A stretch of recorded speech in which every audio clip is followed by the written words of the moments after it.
All right, greetings everyone, and welcome to our LinkedIn Live. Today, our chat series, and the title of this one is Understanding the Evolving Employee-Employer Relationship. And I never read the bios of my guest, and I shouldn't have to read my friend Mita's because she is my friend, but what I want to read about her is so impressive, and I don't think I'll do it justice if I don't. So Mita Mallick is the head of inclusion and equity and impact at Carta. I want to go back to the word impact later. Mita currently serves as the head of inclusion, equity, and impact, but where I met her she was a former client as the former head of diversity, inclusion, and cross-cultural marketing at Unilever. And Mita's efforts to build an inclusive culture have been celebrated and have been emulated and have been copied and have been discussed because you really are having an impact in the entire community. And under her leadership, Unilever was gender balanced at the manager level and above. Unilever was named the #1 company for working mothers by Working Mother Media in 2018, and #2 for Best Employers for Women in 2020, which was a tough year to be named Best for Anything by Forbes. And Mita also co-created the first of its kind cultural immersion series to increase the cultural competency of marketers, training over 5,000 marketers to date. And Mita and I met at a ColorCom conference 2 years ago. And later I'll talk about assumptions. And I saw like this badass like on stage with our colleague Smitha Reddy, who is also pretty awesome. And I was just sort of in awe as I was listening to her. She was so cool and collected when she spoke, and she had such a command of data. And then Smitha was like, well, Mita wants to have lunch afterwards. And when we sat down, and then all we did was giggle. And we laughed and we talked about our work and our families and our issues and our concerns and our aspirations. And you're just like pretty awesome. And everything you touch turns golden brown, which I love. And I'm excited to have this conversation with you. So if you want to get a word in before I get started, go for it. I'm just so honored to be here with you. And I feel the same way about you. And I've watched you on stages many a time. And so to meet you at ColorCom 2 years ago and have lunch with you was amazing. And here we are. And here we are. All right. Let me talk about this research that we did. It's the belief-driven employee. And, you know, I can talk about the research, but everyone who is listening and watching us now can probably feel exactly what I'm talking about. The top findings, 6 in 10 people choose their employers based on their values and beliefs. Like that's a significant shift from when you and I started in our careers. 1 in 5 people say they have left their job in the last 6 months or plan to do so in the next 6 months. And I think this is, again, a reevaluation of what's important and what's not, and the decisions that people are willing to make based on that. And then last, third key finding, workplace activism has become the new norm, with 76% of employees willing to take necessary action to produce urgent change within their company. So for employers, this is significant. For employees, this is liberating, I think. What's your reaction to all of this? Well, you always have some of the best research. So thank you for what you all do and what you all put out into the universe. I think there's the micro and the macro. Mm-hmm. So the micro is, I don't want a long commute anymore. I don't want to deal with an abusive boss. I don't want to deal with the job that's unfulfilled. I know I'm underpaid and I don't get credit for my work. So these are all the things, as I say, it's the Great Awakening. We have all sorts of terms, but it's the Great Awakening. People are waking up to the reality of like what they want out of their jobs and what they expect it to be. And then I think the macro piece is what you're seeing in the market right now. If it is an employees market. And it is that we as employees will ask the hard questions. So you say Black Lives Matter. What are you doing to support the Black community? You have these goals out there that you've put publicly on websites and on Instagram. And so now the rubber's meeting the road. Right. Employees will ask these questions. And I had shared something on LinkedIn recently. I thought this was amazing. It went viral. This woman at the end of the interview asked the interviewer, the candidate said, "Why should I work for you?" Why should I work for you? We should all be asking that question. And anyone who's interviewing with me should be asking me that question. Right. So And but it switches gears because, you know, it is a buyer's market, as they say. And I think, you know, being on both sides of it, I respect somebody who asked that question. I like somebody who asked that question. And especially when they are good and I know what they're going to be bringing to the table, because I know that they're going to bring that level of passion into the workplace. But on the flip side of that, you know, you have to manage that. And I think one of the things that we've been talking about is, like, I'm not looking for more managers. I'm looking for leaders. Absolutely. Because leaders are comfortable in that space and they take someone with a strong personality, with a strong point of view, and then they say, what can we do together? But what are the do's and don'ts when you have that level of engagement? From the candidate side. Yeah, from the candidate side and from the employer side. Yeah. Well, this is my advice to anyone. Get the offer, then ask the questions. Get the offer when you're in the driver's seat and ask the questions. And here's the thing I would say as a candidate. I would like to know if I'm going to be the lonely only. Right? I think it's important. And I have, as you know, we've talked about, I've been many times in my career the lonely only, and I'm okay with that because that's why I do this work. But don't sell someone on a dream that doesn't exist or a promise that doesn't exist. Tell people very clearly when someone asks the question, what does your diversity of representation look like?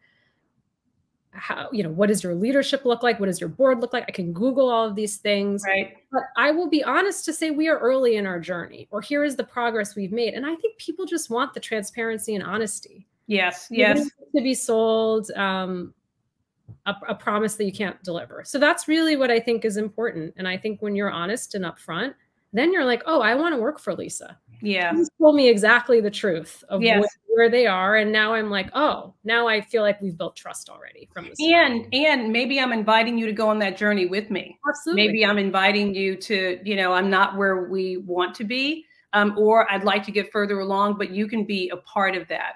How do you think the pandemic changed all of this data? So for example, if we ask these questions in 2015 rather than 2020, how do you think the reactions would have been different? You know, we have all said we're different people as a result of the pandemic. Do you think that's real or not, particularly in this space?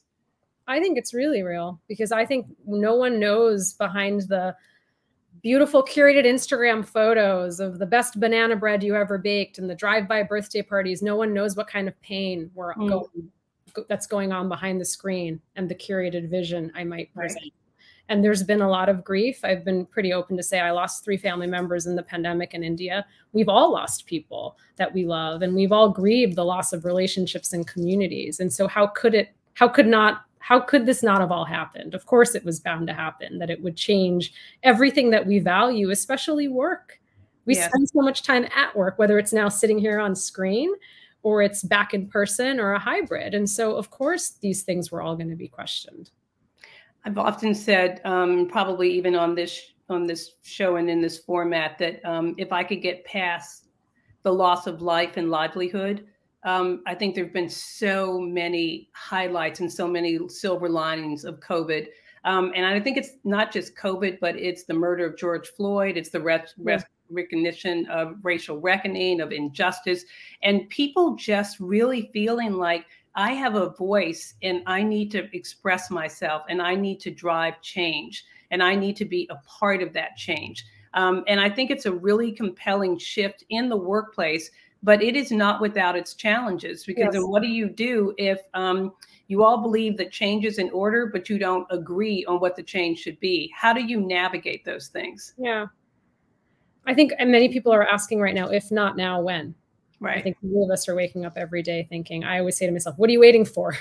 What are you waiting for? Right? This is sort of the conversation during the pandemic with myself. I would say from a leader's perspective, it's difficult when we talk about the amazing research that you were sharing in the stat on like workplace activism. I am somebody who believes change can happen from within the system. Yes. And you have to know that about yourself. That's something I fundamentally believe, and I enjoy doing that work. Some people don't.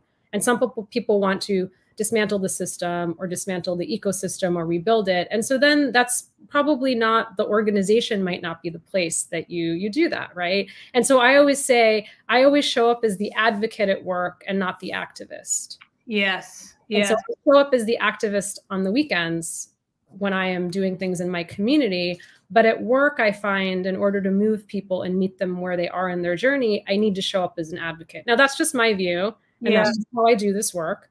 But that's how you move people. So I would say when people ask me things at work, I have much more patience and kindness and grace because that's the work I do. I'm teaching. Right. Maybe if you catch me at the grocery store, I say, if you want to understand what it means to be anti-racist, please Google it. You don't need to ask me. Whereas at work, I may be more forgiving because that's my job. So, well, I appreciate though the distinction. Because there is a distinction between the two, and there is a way to do it at work and the way that you might do it in your personal life. I have heard myself tell this story maybe 3 times in the past 3 weeks about this beautiful photo that I have of Malcolm X and Clayton Powell. And they're these 2 beautiful brown men, and they're sort of dapping each other up, even, in the 1960s. But the story is inside outside game, that Malcolm X was the activist, and he was throwing bombs, and he was creating havoc, and he was making everybody really uncomfortable. And then you have Clayton Powell, who was inside, and he was the advocate, and he was navigating, and he was working. But you need both. You need both. You need both. You need that. And the tension is really, really important, and the tension is really powerful.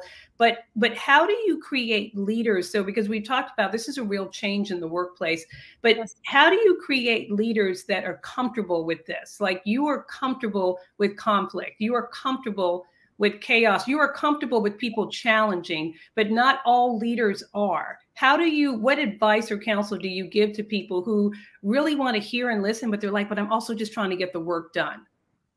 Well, I guess I ask people, if you're taking it personally, why is it? There might, and I let me just say this. Also, like, when people say it's not business, it's personal. It's not personal, it's business. Everything becomes personal. I get it. But what is it that's triggering you? Yeah. Because if something is triggering you when I talk to you about privilege and white privilege, for example, let's take a step back on, like, I think there's some self-work to be done.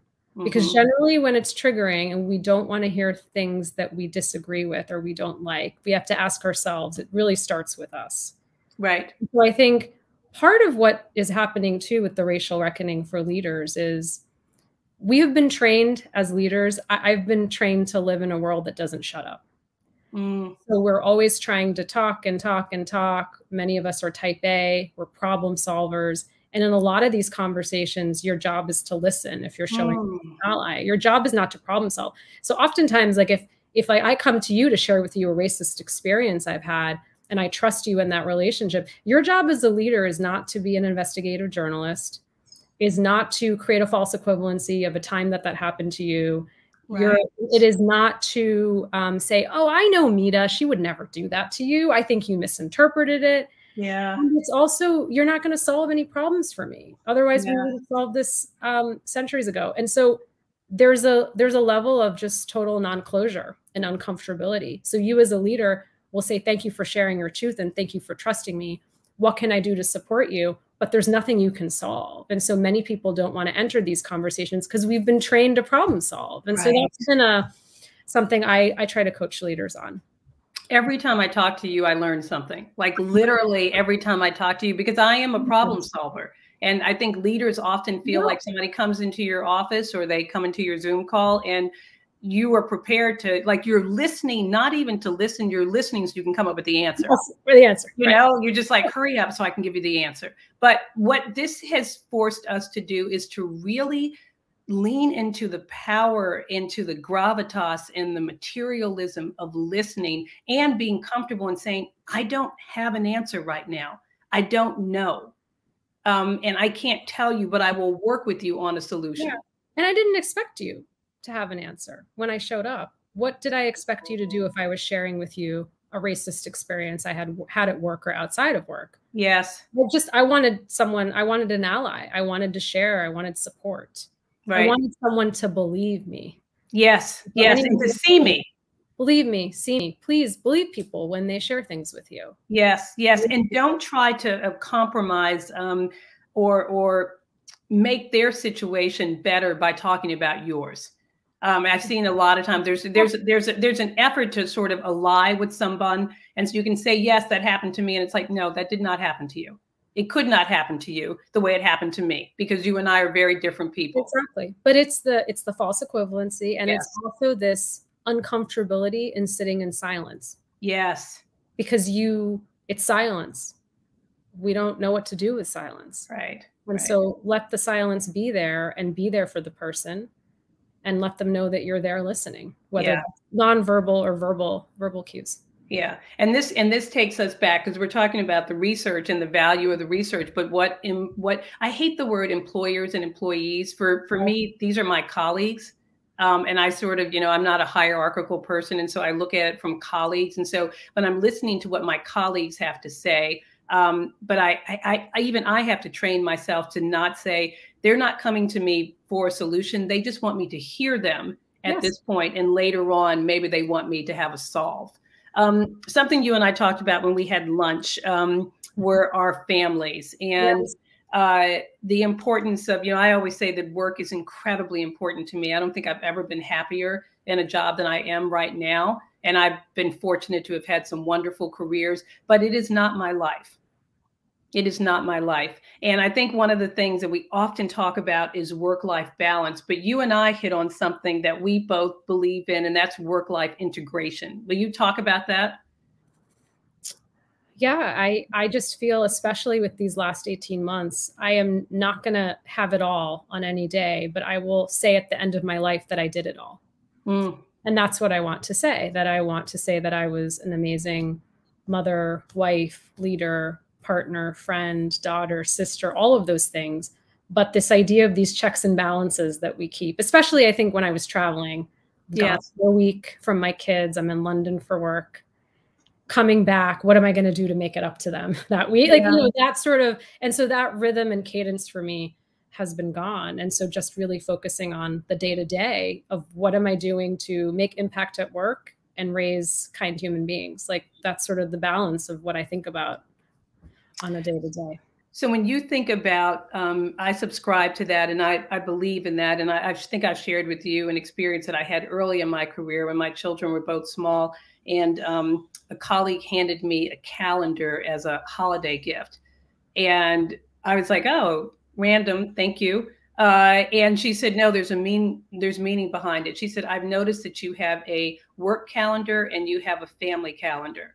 Wow. And she said, and my recommendation for you is that you try to marry those two. And you put them together. And when you realize that your work is part of your life and your life is part of your work, and you treat them with equal reverence and equal respect, then things are a little easier for you. So that was a thing that I started doing, and I still do to this day. Can you just recommend, like, what are 2 or 3 other things that you would recommend to people in terms of lessons learned for work-life integration? Like, don't worry about the balance, but integration. Integration, yeah, absolutely. I would say that when I started my career, I'll never forget, there was someone I worked for, and it was only a year and a half into working for this individual, I found out she had children. And so I had worked for many leaders who almost hid the fact that they had families. And so I remember later on in my career where I had leaders who talked about their families, I thought that was really shocking, because I think I should be taught to hide the fact that I have children. And so now, and I was talking about this morning, about be the change you want to see. And so I want to create, like you're saying, place for leaders to show work-life integration. So if you are at Carta and you look at my calendar, you will see that every day I have a hold from 6 to 7:30. It says dinner and bedtime for kids. Now I work for a global company. Does that mean I don't take meetings between 6 and 7:30 Eastern time? No, not always. I strive to do 3 times a week that I do that with my children. And there are some times that it's interrupted, but I thought to myself, why do we put these secret holds? Yes. Like, to say what you're doing. It's, my Jay has just turned 9, Priya's 6. I've got parent teacher conferences. It's on the calendar. I'm not going to add it and say hold, or well-being break, which I do. I'm doing things with my kids. Just if I don't say it, then who else is going to say it? Yes. And then when you do it, it gives your colleagues license to do it. And then when you hide, it makes them think that they also have to hide. Yes. What about when you don't have children? This is something that we talk about a lot. It's something that I've always cared a lot about, that we, I chose to have children, and I was blessed that I was able to have them because it was something that I wanted. But for people who don't choose that, but you're going to go home and do whatever, that is as valuable as me going home and taking care of my kids. And Absolutely. So, but there's always been a, and I don't know if you all talked about this. You've had an Edelman Day because you were with our Gwen, yes. Our employee network that represents the interest of women in the workplace this morning. But did you all talk at anything about, like, how do you strike that balance? How do you recognize that these things are really important, but it's not my life? And how do I do the two together? I mean, it's the conundrum for women. It's the motherhood penalty and the penalty for choosing not to have children. I have many women in my life who have chosen not to have children and feel like they are scrutinized for it. And their confidence is shaken on why they've made those choices. And so to be very clear that, like, my passions, my hobbies, my friends, my travel, they're just as important. And I'm going to be just as bold and unapologetic on putting that on my calendar as well. Right. And so why should you hide those things? And what I am really hopeful for, Lisa, is we're returning back to the office. And I think now most companies in this hybrid situation is that we don't go back. The door has been opened and it never closes again. So all those things you remember about me, my hobbies, my children, my family, my aunt, my cousin, whatever, like, you'll remember that when we're back at work together. That, again, is so powerful. One of the things that I have loved about as challenging as operating in COVID and Zoom, but like I've been on a call with you and I've seen your kids. Yes. I've seen my pets. Yes.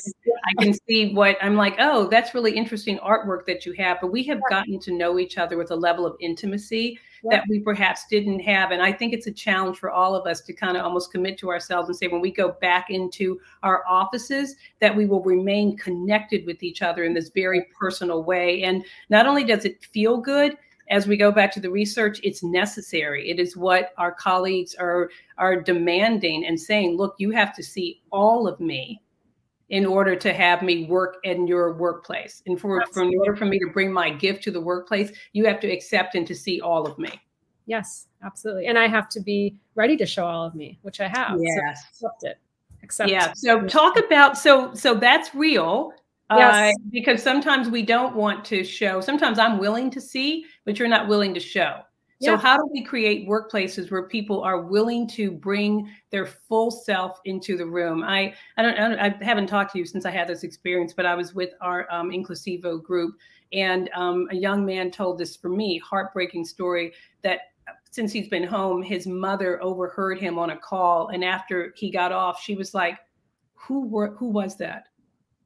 That was not you. Who are you trying to be? Why are you giving up so much of who you are to fit in? And he said, he said it was heartbreaking to me, but it was like, but I was like, but how do we create an environment where you don't feel like you have to code switch like that you can bring your total self in? So my question is, who is making him feel that way? Right. So I always ask myself, it's a huge responsibility. We're all leaders. And if you're leading a team, how am I showing up and impacting them that they feel like they can't bring the best versions of themselves to work? Right. It all starts with each of us, right? So I say we're all chasing inclusive cultures. Inclusive cultures don't happen without inclusive leaders, and it doesn't happen without Mita really thinking hard about how she's showing up. And when she shows up in a way that she shouldn't be, that sends a ripple effect through teams and through the company. Yes. So that's the question we should be asking, because it starts with creating an environment where I feel like I can be the best version of myself. And the question is, what is stopping me from doing that? And it's usually somebody. Yes. Yeah. And sometimes it's somebody, and sometimes it's the somebody that lives in here. It's true. It's true. Yeah. Sometimes, it's both. And so you're right that we have to commit to, like, bringing our true selves, but then simultaneously create cultures where people feel comfortable. Now, this has been a big aha moment for me when we're talking about authenticity and bringing your true self and so forth. What if your true self is not that attractive? Like, what if you bring that authenticity and, because people often say, I want you to be yourself. But then sometimes I think they mean, no, I actually want you to be who I want you to be.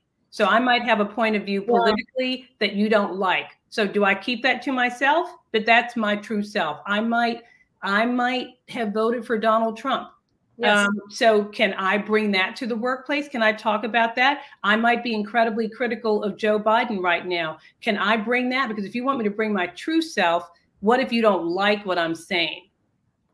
What do we do then? I think that, listen, I believe in bringing the best version of myself to work and to unlock that. I want to be able to bring the whole version of myself to work. But here's the thing, Lisa, especially since you went there with politics, we've lost the ability to disagree as a country. Yes.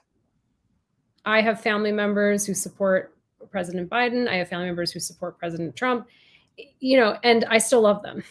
Right. And so you have to, that is what we have to be prepared to. So that's what I think is missing, is that people have lost the ability to disagree and still love and respect each other. Yes, and still work together. Still work together, right? Yes. Still work together, still break bread together, still hang out together, right? And to still see each other as human beings.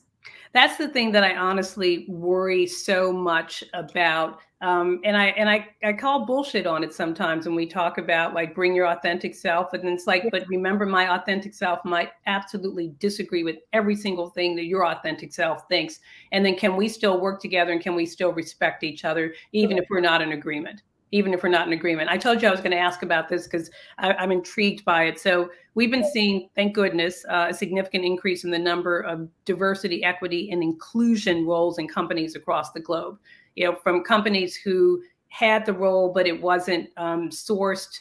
It didn't have enough talent, didn't have any money, or we had roles where they were, quite frankly, they were just window dressing. But now that person is reporting to the CEO and there's measurable impact. But your title says impact. What does that word impact mean for you and for Carta? I'm on a mission to build end-to-end inclusion ecosystems, and I'm lucky that Carta has me doing that with them. But there's 4 pillars that I think about. The first is workforce. How do you represent the communities you serve in terms of your workforce? The second is, how do your brands and products show up in the marketplace? The third is supplier diversity. Who are you writing checks to and why? And the fourth is, you can say you stand for values, but when are you ready to stand up for them? And I want to give a shout out to the amazing work Edelman and Unilever, our teams, did with Good Humor. And so what do I mean by what it means to stand up for values is that Good Humor, the leader in ice cream, had not operated ice cream trucks since the 1970s. And if you've grown up in the US, you remember that jingle, called Turkey in the Straw, which actually the Good Humor team and the Edelman team discovered has racist past, racist history tied to minstrel shows in the US. And so the Good Humor team, along with Edelman, decided they wanted to do something about it. And actually with RZA, redid the song, and now is in the process, continuing to be in the process of giving the song with music boxes to ice cream trucks around the country and world. And so that's an example where a brand could say, oh, not my problem. Right. Because we don't actually operate those trucks anymore. Right. For over 40 years. But I think that's the magic of our teams having come together and say, no, we're going to stand up for these values. Yes. Yeah. Yeah. You are on a mission, and I have loved watching you on the mission, and I'm clearly a benefactor of what you're saying and what you're doing. And in closing, we have people who run teams, we have people who run companies, we have people who work internally. What are the things that we can do so that 5-10 years from now, we're not talking about DEI? I received an award recently for a group of CEOs, and I got the DEI award. And as blessed and grateful and thankful as I am for the recognition, I said in my acceptance, but I want to work towards a time where these other 6 CEOs that got the award, DEI was intrinsic to what they did, and they wouldn't be able to win the award if they had not embraced DEI, so that we remove it. So what are the things, like 2-3 things that we can do? Think about every day how you can interrupt bias. You don't need to be a chief diversity officer, as you're saying. We should all be acting as a chief diversity officer. Next time there's a role open, and someone recommends Mita because they worked with Mita 5 years ago, challenge that and ask for a diverse slate. Next time you're in a room and you hear in a talent review, someone says Mita doesn't have enough gravitas for that job. What the bleep does that mean? Help us unpack that. I still don't know what gravitas means, and if I have it. And the last thing is, if you have a check to write, think about who you're writing it to and why, and bringing in more influencers. Edelman's great at this. who's behind the camera, who's in front of the camera, helping with that ecosystem, and vote with your wallet. I will give you 3 brands to support: Partake Foods, Tea Drops, and A Dozen Cousins. Vote with your wallet. All right. We could keep going on, but they're telling me that we have to stop now. I can't wait to see what you do next, what impact that you have on your colleagues and the workplaces and in the community in which you thrive. So I will see you soon in person. Thank you so much. Thank you really much for the conversation, and we'll talk soon. Thank you. Thanks, everyone. Bye.